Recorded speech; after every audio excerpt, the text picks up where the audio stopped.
Hey, Marshall, he's wide open. Hey, Gordon. Yeah, brother. Okay.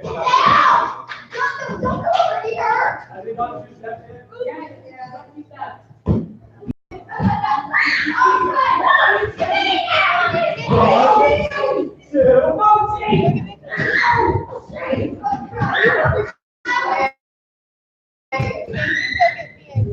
What are you throwing at? Oh!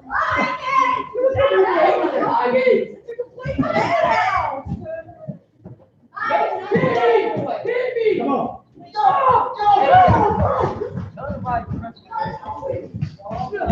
I got what, Chief?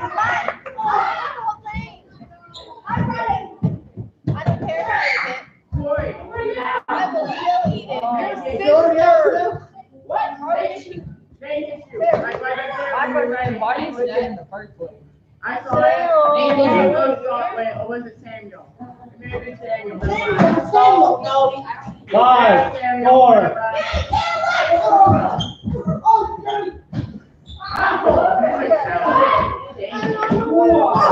Gordon down.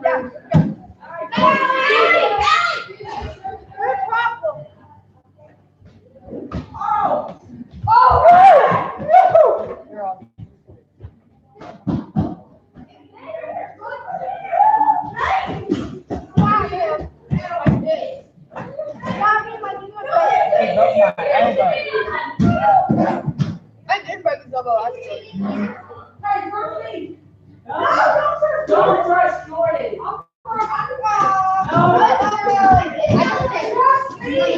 No, Jordan.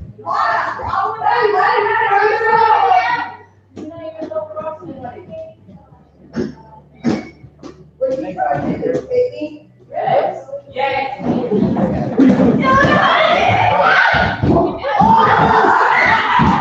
How about this? No, you can't do that. Come on now. We're trying to cheat. 5, 4, 3, 2. Wait, she's down. Right. You're out. Yeah, she caught it. She caught it. Since you gave it to her, she caught it. So you're out. Technically, he's right. Sit down, child. But too bad. No We'll one still play the cares. rules. We'll play And the you rules.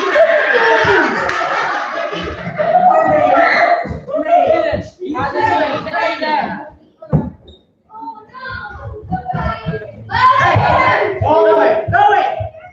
Wait like that. Catch it. Catch it. Pause. Time out. Okay.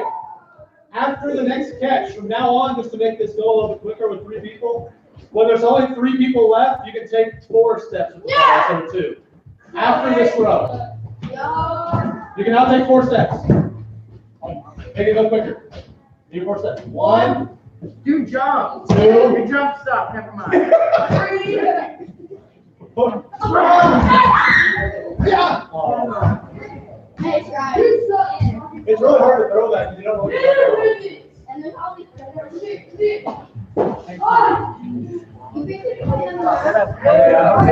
Somebody got it.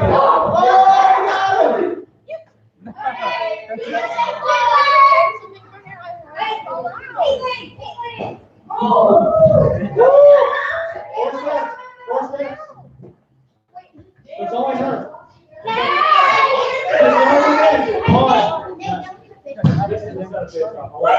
Get slow. Aim for her leg.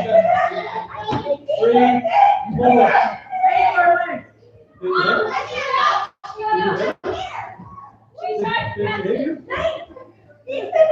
get 4 steps. 4 steps, go. Caitlin, just text it. He's been sitting down the whole time. Go. Hurry. 5, 4, 3, 2. Throw it down. Get her. Just get one out. Did you miss?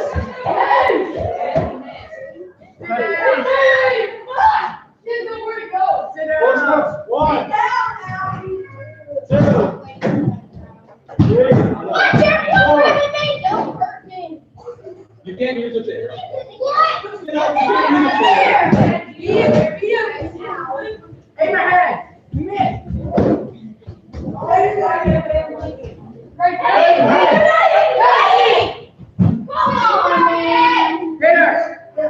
Get somebody, please. Somebody back.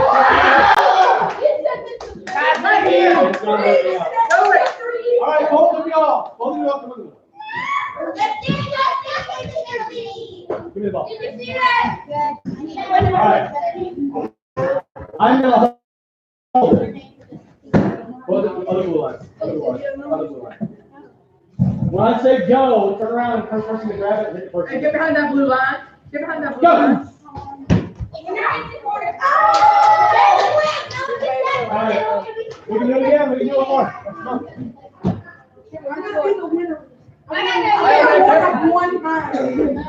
Ready? Are you playing? 5, 4, 3, 2, 1, go! You can't do that. You can't do that. You can't get me. You totally set that up. Who would not set that up? They should have expected it.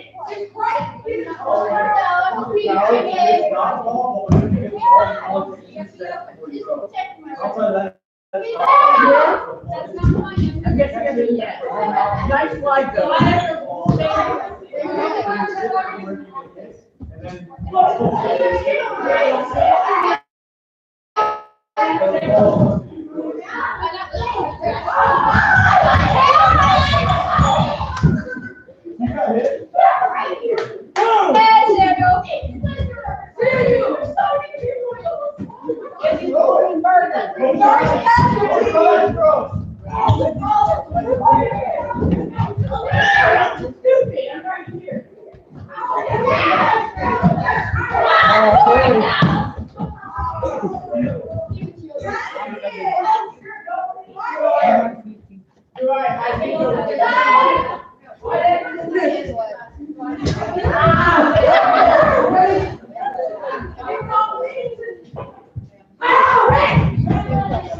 Come on, Ram.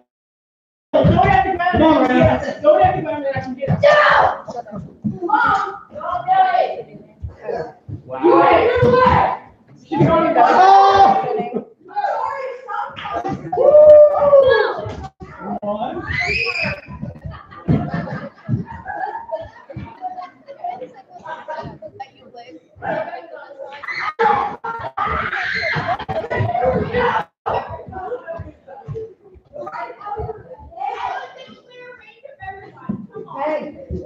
I was out before.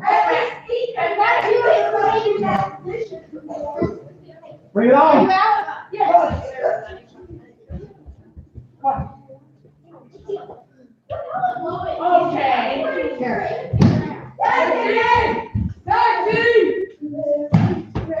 Anything like this.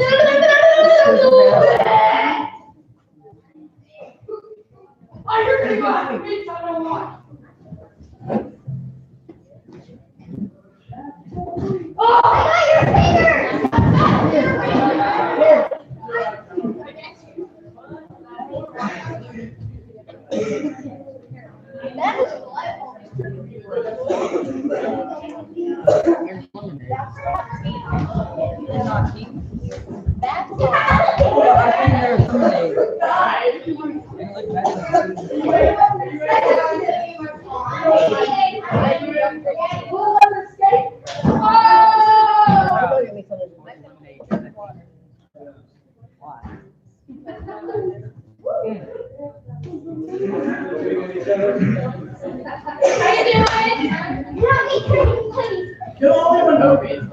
Hi, over here. Only. Hi.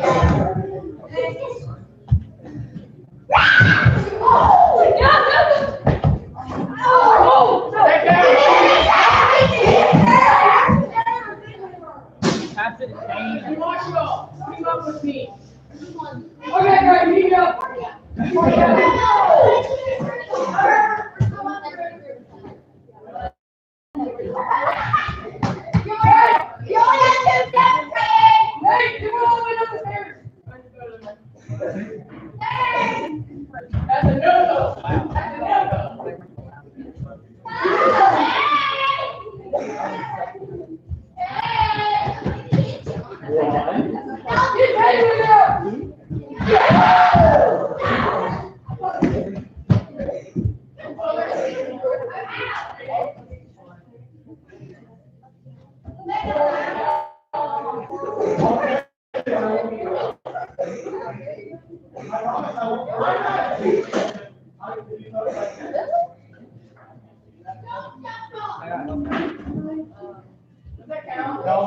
didn't say that. He's the last one.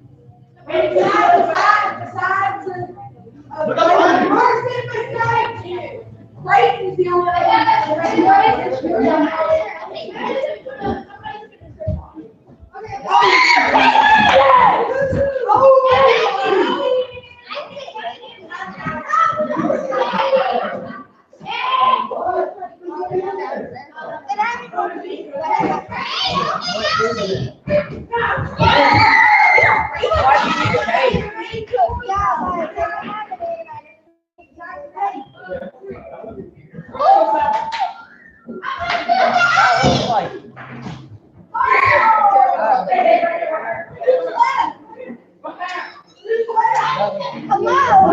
Me, Allie,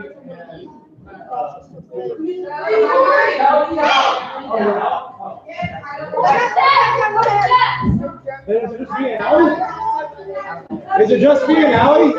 Wait. Is it just me and Allie? Oh, I need somebody come over here and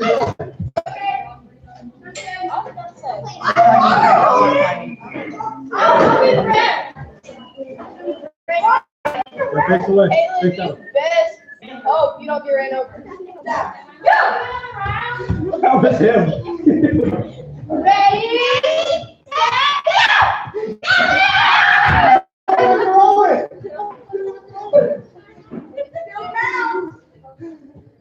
Everybody play.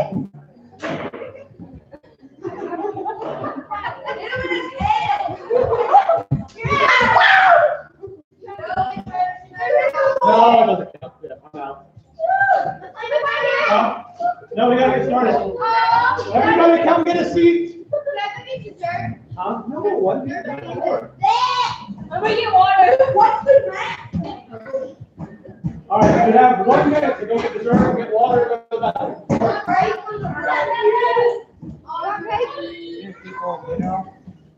People in the soda fountain, we're starting in 30 seconds. So get your butt out. It's cold, Nate. How is it cold? What's the math? I'm cold. The what? Pray for the first. Those people, Christians in those countries are persecuted.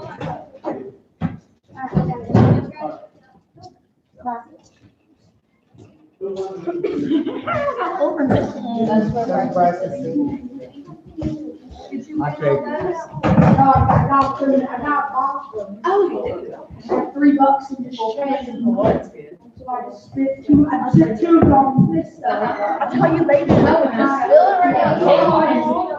As long as you make sparks, it's gonna care. I had $2.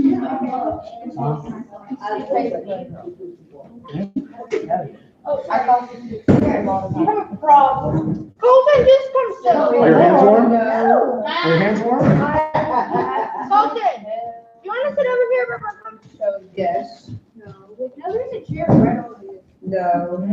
Everybody, we always sit like we're Patrick Stewart, right? Because like there's nobody on top and a bunch of people on the side.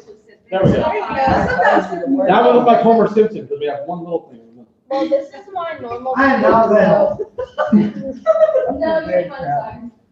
You're funny. Actually. I like that. Yeah, that works. Your family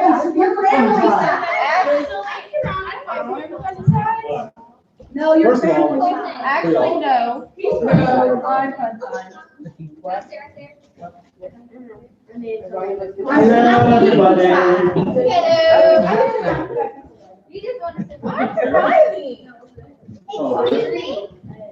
Literally when I talk to No, everybody has to. Like this. All right.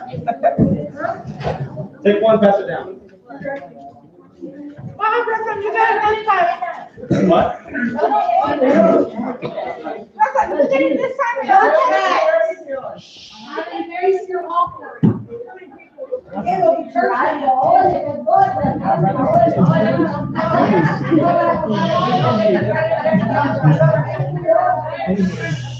Take one pass it down. Good God. You know who did that for me? Mr. Scott over there. Saw him in the bathroom earlier. Did not wash his hands. You sicko. I'm just joshing you. Just joshing. All right. My name is Brother Andy. You can call me Pastor. Very good to see you here today. Just a quick announcement before we get into our service. Starting next week, we're going to be 100% gluten-free at this church. All right, and that includes the community bread. I just found out that our favorite keyboardist over here, Scott, he's pretty much allergic to everything under the sun. You know it, and that includes fun. I'm kidding. Oh my goodness. Oh man, we're having fun here. All right, so what I want you to do is I want you to grab your wallets, pull out your purses, because right now it's offering time, and Papa needs a new jet. I'm only being serious. I'm just kidding. Sort of. Here it is. Time in church where we pass the offering plate. Hi, presidential candidate Carl here. Giving an offering to your church should be a joyous celebration in response to God's provision. But unfortunately, it's not a huge priority anymore when it comes to most Christians.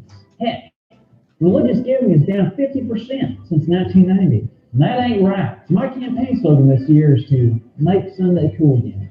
So I'm presenting church hacks, top 5 ways to increase your church's offerings.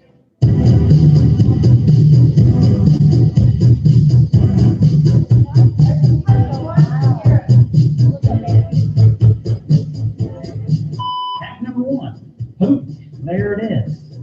Making tithing exciting.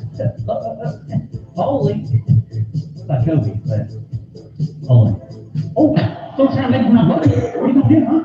Huh? What you gonna do? Was that a 20? Oh, no, I'm not for baby. Watch it. No, I'm not for huh? What are you? Oh, this is my house. My offering plate. Hack number 2, the accountability counter. Put this little gag inside your offering plate or bucket. Watch it do its magic. 82, $5. That's reasonable. Okay. Is that it? Okay. Well, Got any more? I got more right here. Only $3 more. That's only half. If that doesn't work, the accountability counter resorts to a more personal tactic. Fun fact, Andy spent $60 on Chipotle before coming here. Andy also wets the bed. Hack number 3, the McLaughlin maneuver. People love big money. It's a sad dog. Oh, I actually don't have anything. I actually forgot my wallet.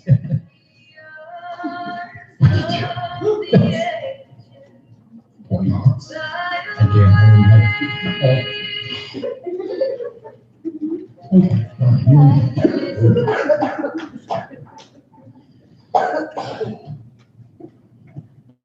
Puppies. Hack number 4, peer pressure. We know it's not a good idea, but neither is being in love with your money. My offering, I forgot. Oh, you forgot you brought it. Yeah. Actually, no. I forgot I gave online. That's what it was. So I've already. We don't offer online, Andy. You don't? No. Just put it in the bucket. Okay. Put it in the bucket. The thing is, okay. All right. Fine. Okay. Please. Let it in. Just leave, please. Rich young girl over here, all right?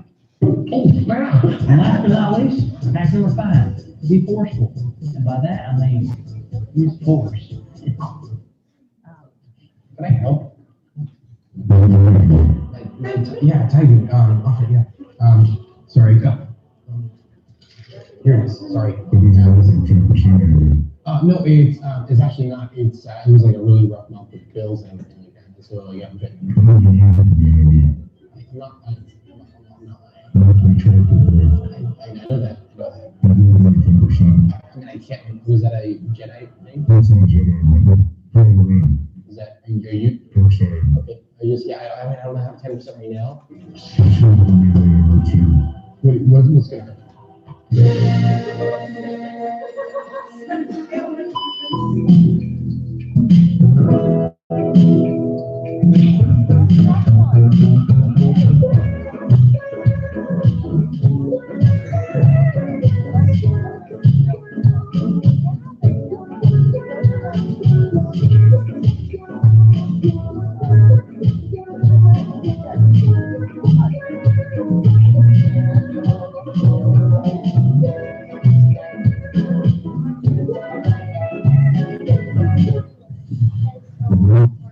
Yeah, we're fine.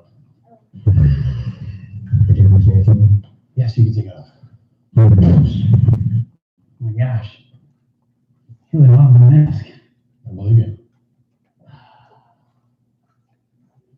Dark side is whack.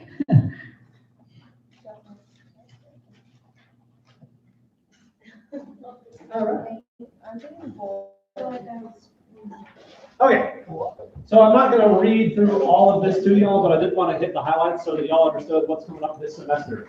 First of all, I've already reached out to every single one of your parents, at least left a message on their phone if I haven't talked to them personally. Talked about camp, which we're gonna talk about in a second, and also talked about a little bit of this kind of stuff. Please, please, please, please, please, I told all of them that y'all would be bringing home information today. So please take these papers home with you, okay? Please, for the love of all that is holy.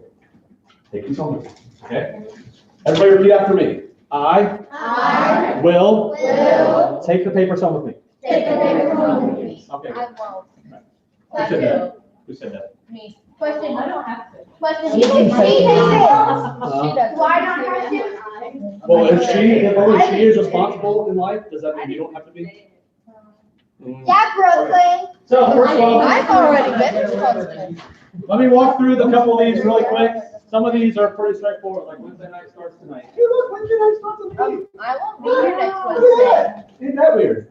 Awesome. The audience of one concert, that is something kind of similar to what we did at the beginning of August, by the way. But we're also going to have other artists, like a band called Fuller's Field, which is like a country band.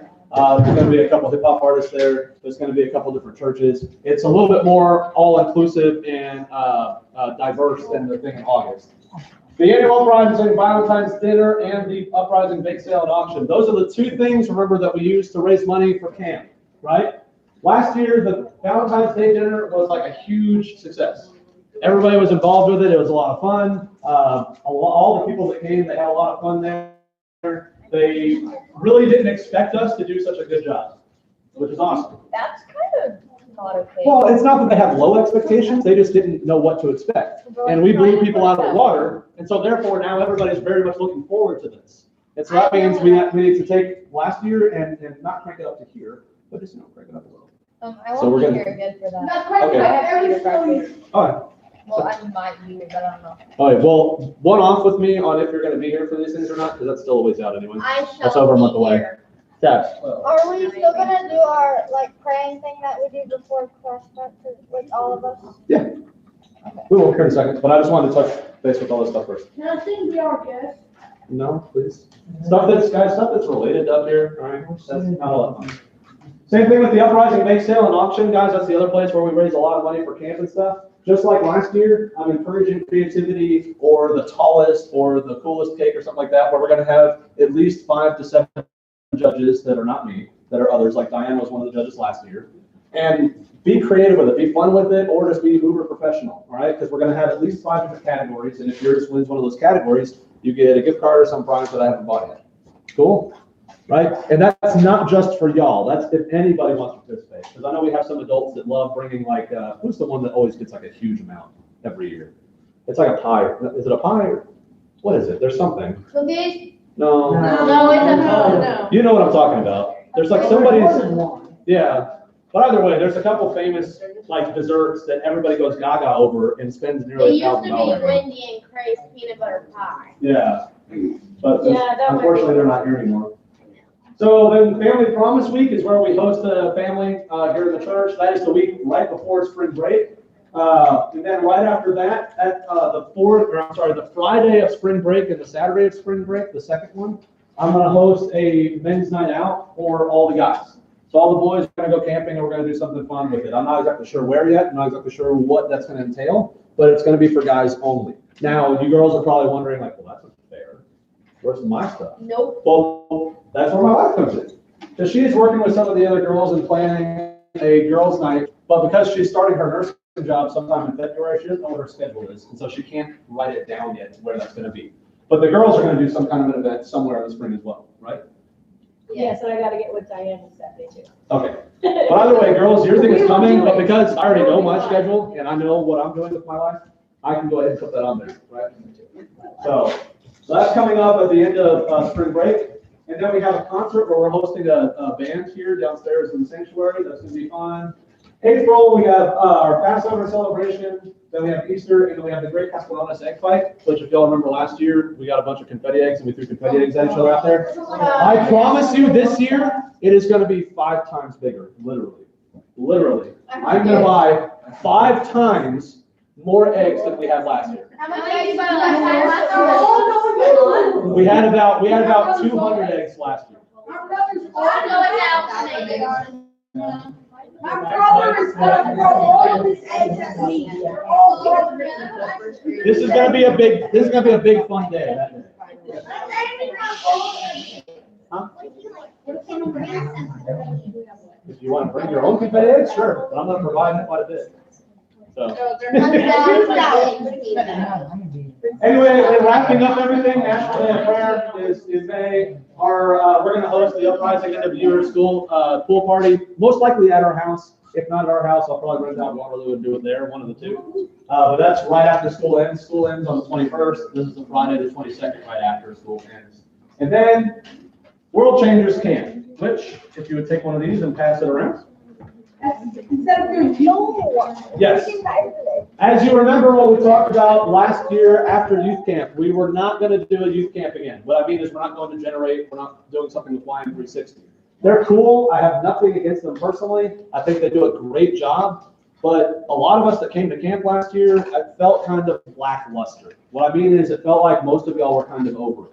And you weren't getting a whole lot out of it. There were a lot of people that were distracted, just running off doing whatever they wanted. I'm not calling anybody out. I'm just saying this is just kind of the general feel that everybody gave at camp last year. And so I'm saying we need to do something different. I'm saying we need to do something a little bit more engaging for y'all because nobody was playing games and stuff last year. So that means that y'all like working. Yeah, I know. I'm not, like I said, I'm not trying to like name call anybody. I'm just saying this is the general impression I got, and so therefore this is why we're doing something If different. I'm being quite honest, I would rather work. Okay, well this is right up your alley. I lost my hoodie at that camp. World Changers Camp is 150 days away, 10 hours and 44 minutes and 10 out some seconds. All right? It is right here. Every little bit of information you need to know is right here. I'm not going to go over every detail, except I'm going to talk about the cost. Last year, through all of our fundraising, Hagerman paid for anybody to go to camp that wanted to go. We paid the whole $300 for everybody to go. We can't do that this year. We're not doing that this year.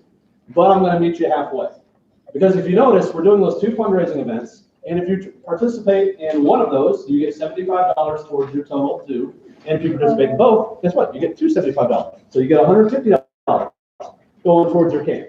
Now, if you have scheduling conflicts, if there's something going on or something like that, and you can't attend one of these 2 fundraising events, but you still want to participate, you want to figure something out with me, get with me individually beforehand, and we'll figure something out. Like, for example, the bake sale and auction, if you can't be there that Sunday, gosh, guys, I think you could probably bake something maybe a few days beforehand, and I can come get it from you, and then you're still involved, right? It's not that hard. Valentine's Day dinner thing, we'll have to figure that out. We'll figure out what we can do there to make up for that. But really, it's just to make sure that everybody that's participating is taken care of for the most part, right? Does anybody have any questions on this right now? No. Yes, Audrey. So what if we don't bake something, but we like share it around the night? That wouldn't really be participating. That'd be you kind of hanging out and showing stuff. Because you don't want me to bake. But we do. Well, you can do something We do other need people to than. do that though. Remember last year, guys? Remember last year, Brandon didn't make anything either, but he brought some awesome fish. Right? Great. Take these, please. Give them to your mother. Huh? Was it? I thought it was Brandon. Wasn't it Brandon? But Brandon's Brandon's dad. Yeah, but I'm pretty sure Brandon's the one that. Oh, okay. Well, either way. Who's Brody's dad. Nate, Yes. Guys, hold on. Yes. we're leaving on my birthday. Like, we're coming back on my birthday. Well, that's good, right? Dad? It's fine. Oh, okay. That's awesome. I think Ella is right around the same time too. Ellis is the day before the meeting. Yeah, she's right around there somewhere. Because y'all always have birthdays like right at camp, like right around there. Are there any questions regarding to camp and stuff right now? Any questions, Camp? No? No? No? Okay, yes. Do we stay in a hotel? We are not staying in a hotel. If you read your sheet, we are actually staying at a church. This is not a cushy, I mean, it's not gonna be like painful and you're not sleeping on the ground.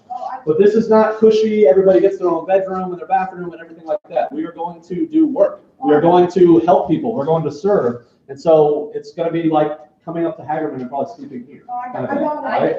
Like, I'm sure they're gonna provide cots or something, but I don't know. Either way, like I said, this is not a pleasure cruise. This is us doing something with what God has called us to do.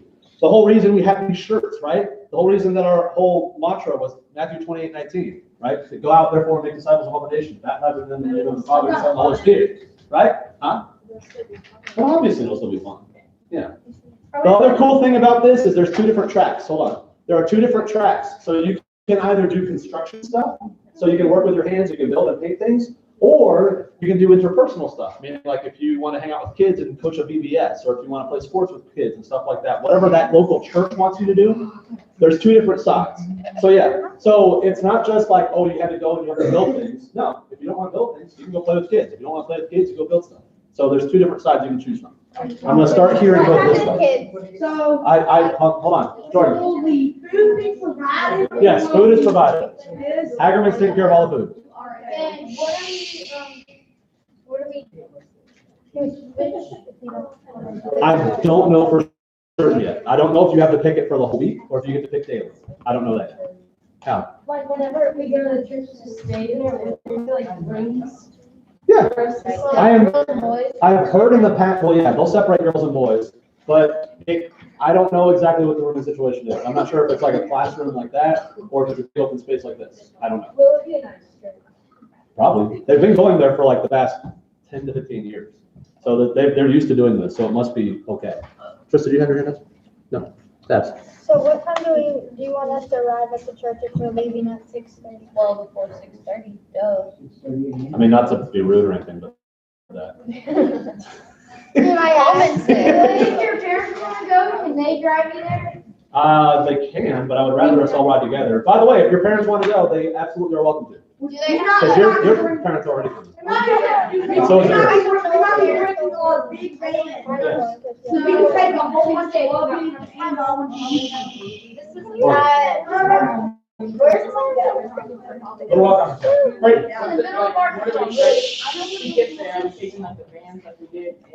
It depends on how many folks are going. Yeah.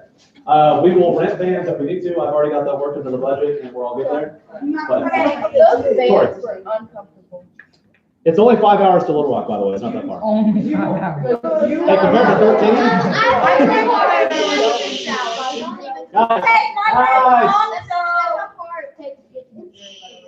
Sorry.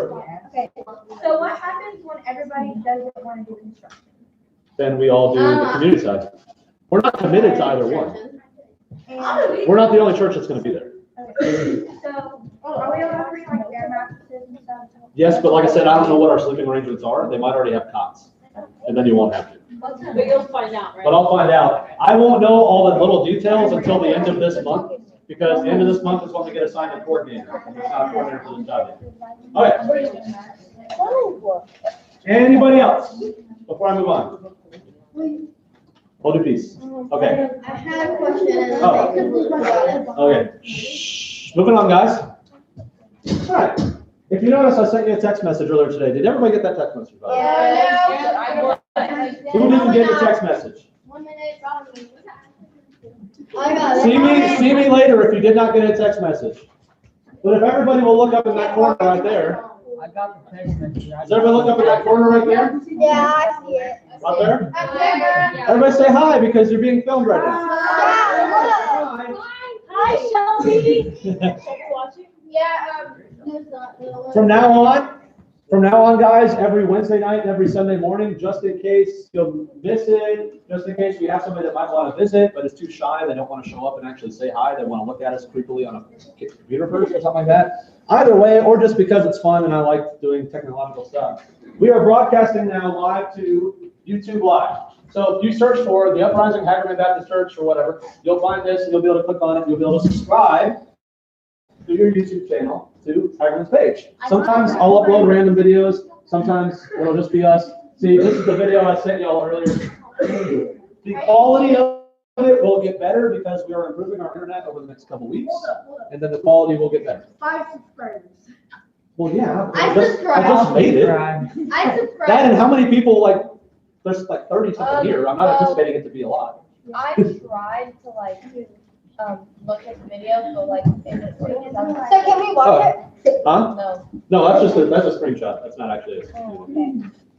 But I just want to let y'all know that this is going to be here. This is going to be something we're going to try experimenting with. We'll do different videos and stuff like that. Either way, like I said, it's just in case, you miss us and you want to hang out and you want to watch us on there, stuff like that. What if I did not? All right, talk to me later if you did not get the text message, because I need to make sure I get this.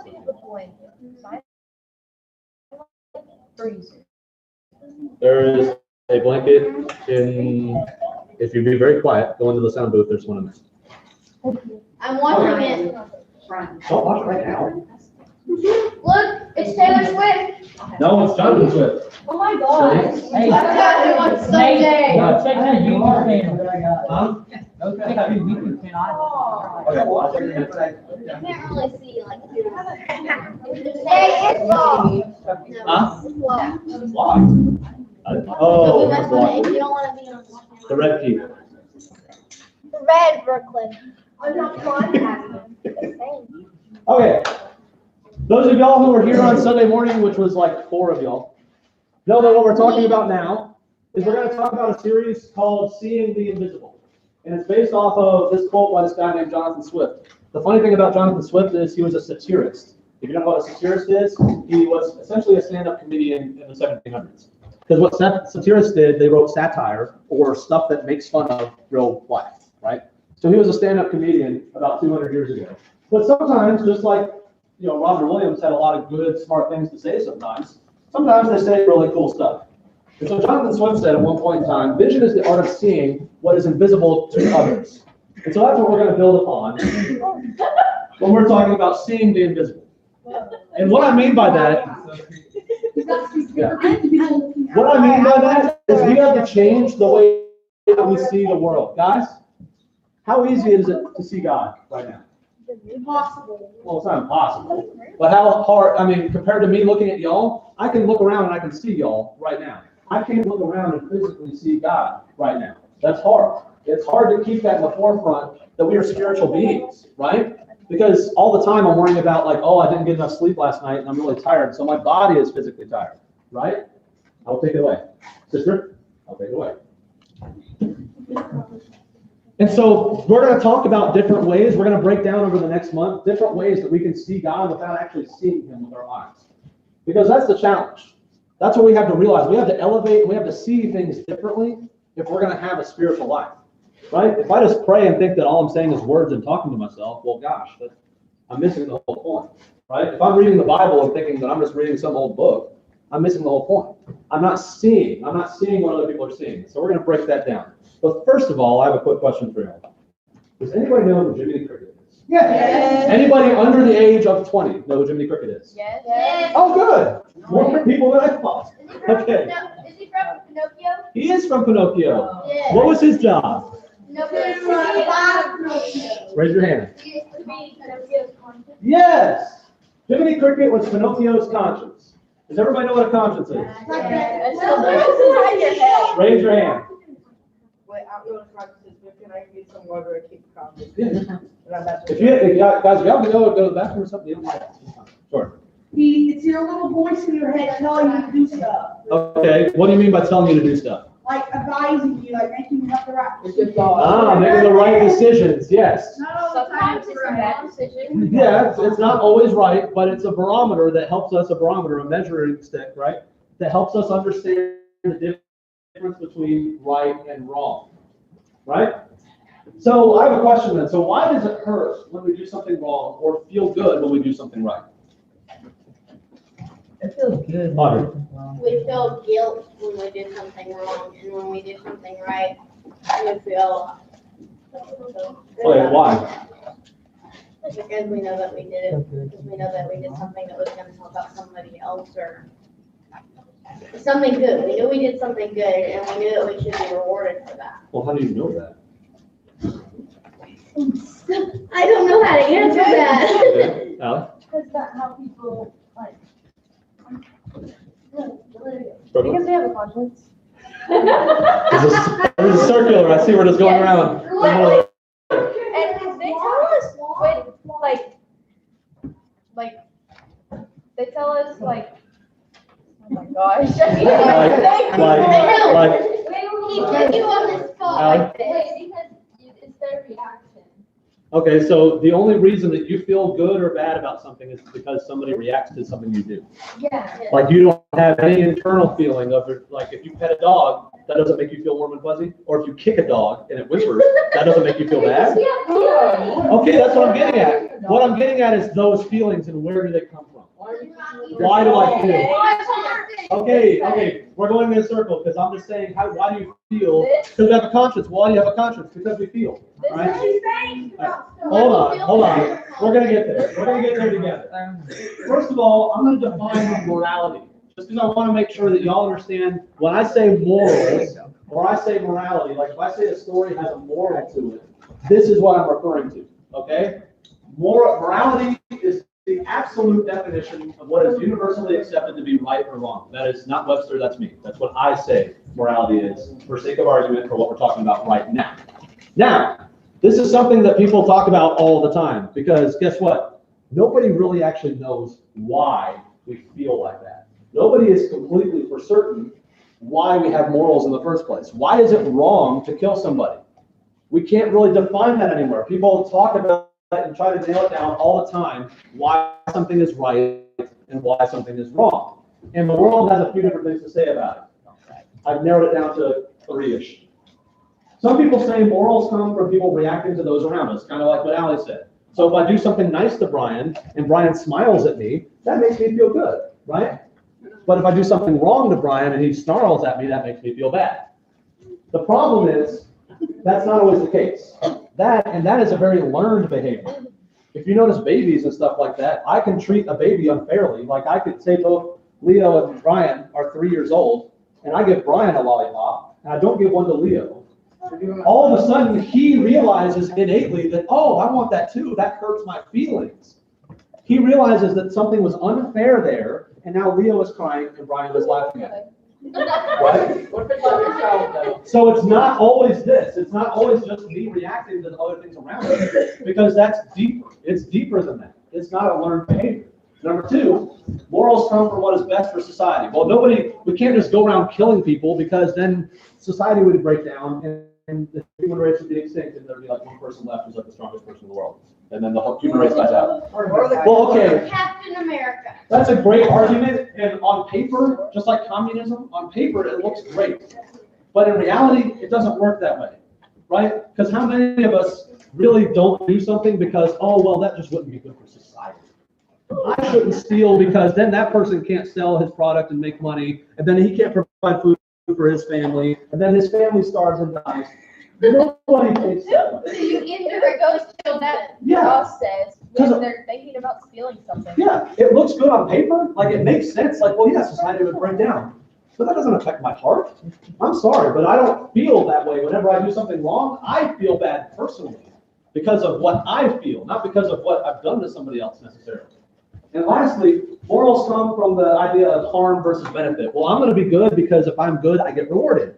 I get candy, or I get more money, or something like that, right? Kind of like how you train a dog. Kind of like how you train a dog to understand and to follow you, to understand commands. Like, oh, Jordan, I want you to sit. I'm going to give you a chip. You sit. And then Jordan's more apt to sit because every time he sits, he gets a chip. Right? But that doesn't work with humans, right? I don't do things just because I know I'm getting rewarded from it. And how often does my good deed actually get rewarded? Not very often. Not very often, right? Yeah. Sometimes I do a lot of good deeds during the day and nobody notices but God. And then, well, I get a reward, I guess, but it doesn't put chips in my mouth, right? So the problem is deeper than that. You said that you don't get a reward, but to me, self-pride could be a reward. It is, arguably, yeah. So the problem is none of those answer why I can feel innately within me that something is right and wrong. Because all that stuff is surface level, like, oh, it'll hurt society. Oh, it hurts you physically. That's great. but I still feel the difference between right and wrong. I can tell, even if something you do wrong makes you feel good temporarily, you still know innately it's wrong, right? I've only harped on you because I heard what you said. Yeah. So, things like fairness and justice or guilt and pride, these are senses that we're born with. They're not learned. This isn't something that I figured out by watching everybody else in society and that, oh, it's just nice for me to cover my cough, so I'm going to do that. That's learning something culturally appropriate. But nobody had to teach me how to feel. Just like with the example with the baby and stuff like that between Brian and Leo, Natalie knows pretty darn well whenever she, hurts for something, right? Whenever she's been treated unfairly, whenever she and another friend are fighting over a toy. We can look at little children because they don't think about all the stuff that we do. They're not distracted with all that. It's pretty pure at their level. We can see when this kind of stuff is just bubbling to the surface and it's all about feeling, right? So that means it had to come from somewhere.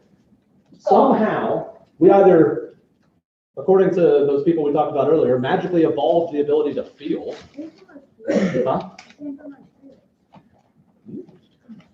Or we could look to God, because God explains this perfectly. So if we look at Romans 2, 14 through 15, it says, indeed, when Gentiles, which is us, by the way, Gentiles is anybody non-Jewish, that would be us. But in this sense, Paul is actually referring to just people that don't know God. When people that don't know God, who don't know God's law, like they're not Christians, these are not Christians, do by nature things required by God's law, they are a law within themselves, even though they do not have God's law. They show that the requirements of God's law are written on their hearts, their consciences, because I feel like it's wrong. Let's break that down a little bit. This means that even folks who say that there is no God, which, there's a lot of those out there, right? We know some, have a sense of morality. Even people that are not Christians, that don't have this book that says this is right and this is wrong, still know what is right and what is wrong. They didn't have to be taught it, just like you didn't have to be taught what is right and wrong. You know from birth because it was written on your hearts and your conscience. That is how we know what is right and wrong. And that is the best, clearest, most perfect example of why we feel. Because science, which is not at odds with Christianity, by the way, but a lot of people that say there is no God will say that, oh, it just came about because of all those other factors we talked about. But that doesn't make any sense. That might work in the physical world, but we're talking about something beyond that. Just like we talked about last week, thoughts. Can you measure thoughts? No. No. But you have them, right? I can't put thoughts in a jar. I can't hold them and measure them in a beaker. I can't collect them in a bag. But I have them. You have them. Everybody has them. Intangible things that don't exist, that I can't see, but are still there. My conscience is something I can't see, but I can certainly feel it. I can certainly know when I cross a line. I can certainly know when I've done something wrong and when I've done something right. I know the difference between fair and unfair, between justice and injustice. And nobody had to tell me that. Nobody had to tell me that it was wrong to hurt somebody else. I just innately know that it's wrong to hurt somebody else, right? That came from somewhere, and God shows that it came from Him. He wrote it on our hearts. So you're asking this question then. So that's great, Nate. That proves that there's God. That's awesome. But how does this help me grow closer to Jesus? Because, it's one thing to know something and to know the answer to a question, but it's another thing to actually be able to apply it to our lives, right? I can know the Bible backwards and forwards, but that doesn't mean I'm close to God. That just means I know His Word. What this means, though, is that we can trust Jesus. It all connects. The whole reason that when Jesus, do y'all remember the story when Jesus is teaching in a room, and these 4 people go up, and they're trying to get this one crippled person to Jesus, but there's so many people there they can't. And so they get the idea that, all right, well, it's just grass up on that roof, right? So if we climb up on the roof, we take the grass apart, and we lower our friend down right in front of Jesus. He has to deal with it, right? So let's do this. Is this ringing a bell for anybody? Yeah. Are y'all remembering the story from Mark? Yeah. Oh, okay. So what he did was their friends lowered them down right in front of Jesus, and Jesus is just kind of like, oh, good. Look how excited they are. That's awesome. And then they lowered him down, and then Jesus was looking around, and especially at the Pharisees that believed that he wasn't the Son of God, that said that, no, what he's doing, I don't know what he's saying, but he's not. Jesus looked straight at him and said, to prove to you that I have the authority to forgive sins, because sins, by the way, can I see sins? No, right? I mean, if I go stab somebody, okay, that's a sin, right? I can see the physical action. But thinking about murder is a sin. Thinking about lust is a sin. Thinking about stealing is a sin. Anything that comes between me and God is a sin. And a lot of that stuff is up here and in here. And I can't see it. That's what Jesus was talking about. When he said that I can forgive sins, he looked straight at the Pharisees, the people that weren't believing in him, and said, look, to prove to you that I know what I'm talking about and I can harp on this stuff and I can forgive sins, he healed the dude. He picked him up and he started walking. Because we can see that and we can't deny that. God just blew everybody's mind. This proves that we can trust Jesus. I have a conscience. I can't deny it. You can't deny it. Any other atheist or any person out there that says there is no God cannot deny that you have a conscience. It is there. I can't see it. I can't feel it. I can't touch it. I can't hold it, but it's there. And you all know it's there. You can't deny it. And if you can't explain it any other way, but God smiles at you and says, well, because I designed it and I built you with it. See? Right here. That means we can see Jesus right there. That is God's signature upon our lives. Seeing how my conscience is one of God's signatures in my life should make me feel closer to him. It's like having the artist who painted the picture sign you on the bottom. Right? That proves that that artist did that when they put their mark or their signature on the bottom. If you have something inside you can't explain any other way, I mean, I'd love to see you try. I'd love to see the hoops you want to jump through and say that your conscience is made up by some chemical imbalance or something like that in your head. All right. The brightest minds in the world try to work on that and they still can't. This is how we can see God. This is how we can draw him in closer. And this is how we can feel more in tune with what we're reading. We do those hop, skips, and jumps. That way, faith in the unseen then doesn't feel so strange. It's not quite so alien then.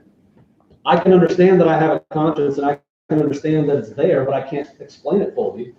So whenever God says something that's really hard for me to understand, it makes it easier for me to accept, because if I can't explain my conscience, that means I can't explain everything in the world.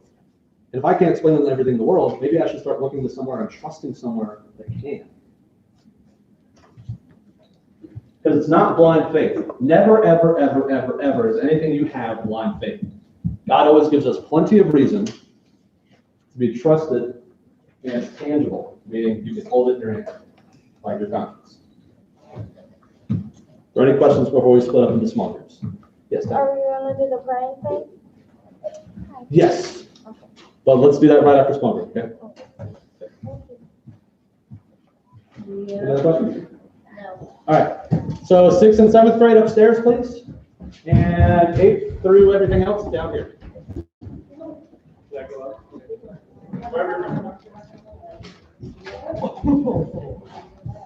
It might be good if you went upstairs just because Brian's by himself.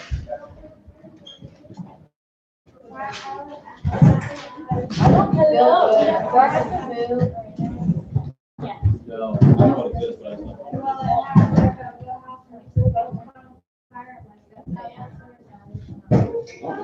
We'll bring that up.